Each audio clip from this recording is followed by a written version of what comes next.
दोस्तों, American space agency NASA के एक बड़े साइंटिस्ट ने इस्तीफा दे दिया है। आप सोच रहे होंगे कि इतनी फेमस स्पेस एजेंसी जहां काम करने के सपने लोग देखते हैं, वहां से इस्तीफा क्यों दे दिया। पर दोस्तों, अगर सपना और बड़ा हो, यानी अब वो और भी बड़े सपने पर काम करेंगे। अब वो मंगल ग्रह को इंसानों के रहने लायक बनाने की मुहिम पर काम करेंगे। 40 साल नासा में काम करने के बाद प्लेनेटरी साइंस डिवीजन के डायरेक्टर जिम ग्रीन इस्तीफा दे चुके हैं। उनकी अगली योजना है कि वो मंगल ग्रह को इंसानों के रहने लायक बनाने की टेक्निक और इंजीनियरिंग पर काम करेंगे। जिम ग्रीन ने न्यूयॉर्क टाइम्स से बात की और बताया कि रेड प्लेनेट मार्स को इंसानों के रहने लायक बनाने के लिए हमें जियो इंजीनियरिंग का सहारा लेना होगा। उन्होंने बताया कि मार्स के एटमॉस्फेयर को गर्म और घना बनाने के लिए हमें एक बड़े मैग्नेटिक शील्ड की जरूरत है, जैसा अर्थ के पास है।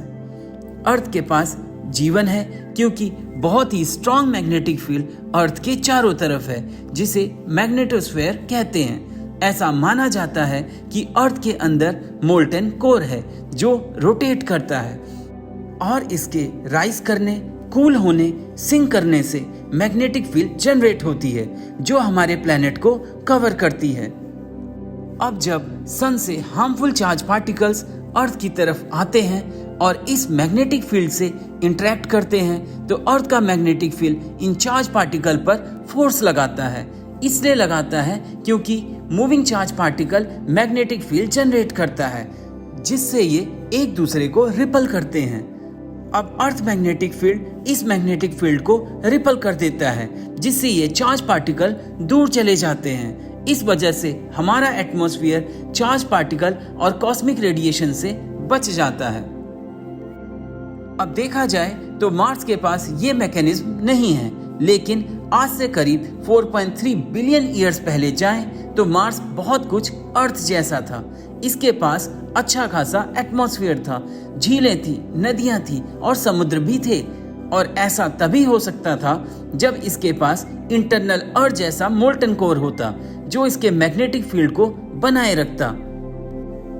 लेकिन ऐसा माना जाता है कि इससे बहुत से बड़े बड़े एस्ट्रॉइड्स टकराए करीब 100 मिलियन ईयर्स के अंतराल तक, जिसने इस इफेक्ट को रोक दिया, यानी मैग्नेटिक फील्ड बंद हो गया।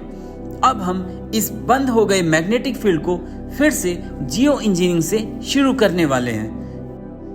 इससे मंगल ग्रह पर ऐसा तापमान और दबाव बनेगा जिससे इंसान मंगल ग्रह पर धरती की तरह चल फिर पाएगा, वो भी बिना स्पेस सूट पहने। जिम ग्रीन ने कहा कि ये काम किया जा सकता है।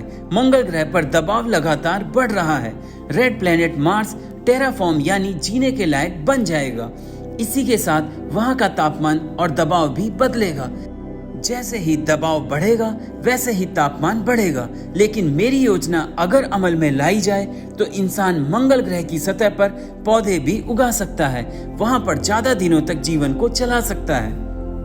जिम ग्रीन अन्य ग्रहों पर जीवन खोजने के लिए सबसे ज्यादा उत्सुक रहते हैं। उन्होंने कॉन्फिडेंस ऑफ लाइफ डिटेक्शन यानी COLD स्केल बनाया है, लेकिन सभी वैज्ञानिक इस बात से इत्तेफाक नहीं रखते।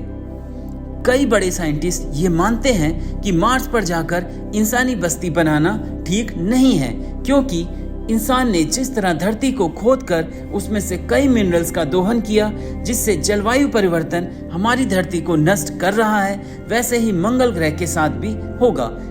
ऐसे में इंसानों का मंगल पर जाना ठीक नहीं है। बहुत से साइंटिस्ट ऐसा भी मानते हैं कि जिम ग्रीन एक ना पूरा होने वाला सपना देख रहे हैं। इतना आसान नहीं है मंगल ग्रह पर इंसानी बस्ती बसाई जाए। वहां पर कार्बन डाइऑक्साइड का इतना रिजर्व नहीं है जो एटमॉस्फेयर में और जितना एयर प्रेशर बना सके, उसे गर्म कर सके।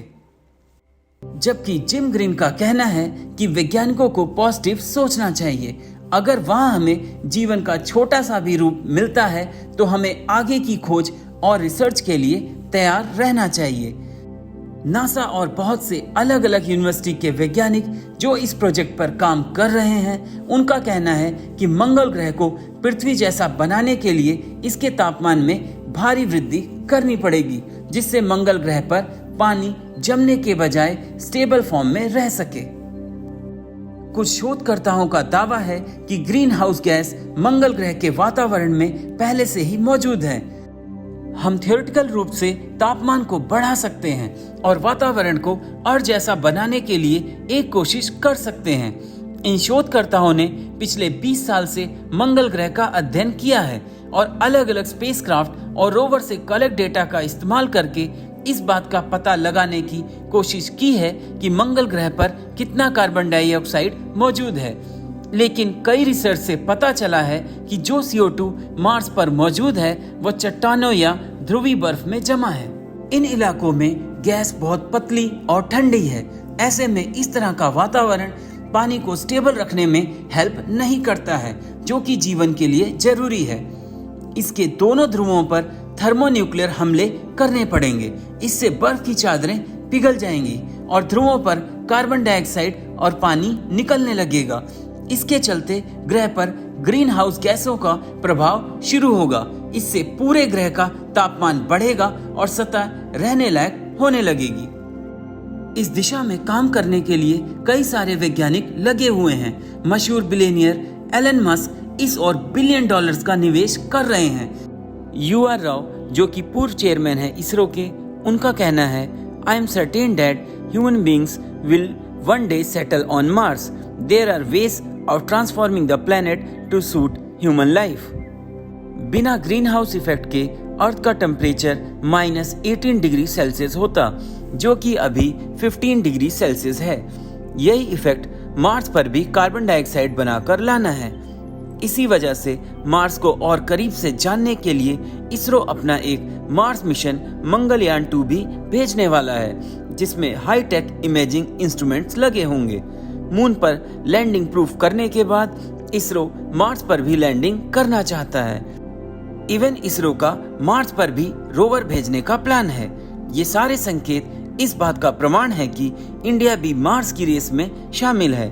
फिलहाल सबसे ज्यादा चुनौती इस बात की है कि अभी हमारे पास ऐसा रॉकेट नहीं है जो मार्स पर 9 टन से ज्यादा भार ले जा सके, जबकि इंसान को मार्स पर बसाने के लिए कम से कम 29 टन भार पहुंचाने वाला रॉकेट चाहिए। शायद एक दिन मार्स भी रहने लायक हो जाए। इसमें दशकों का समय लगेगा, पर हो ना हो इस हाइपोथेटिकल सिद्धांत को हम एक दिन जमीन पर जरूर उतारेंगे और मंगल को अर्थ 2.0 की शक्ल देंगे। दोस्तों, अगर आपको ये वीडियो अच्छा लगा तो इस वीडियो को लाइक करिए, शेयर करिए और हाँ, चैनल को सब्सक्राइब करना मत भूलिए और साथ में बेल आइकन को भी दबा दीजिएगा। मिलते हैं नेक्स्ट वीडियो में। धन्यवाद।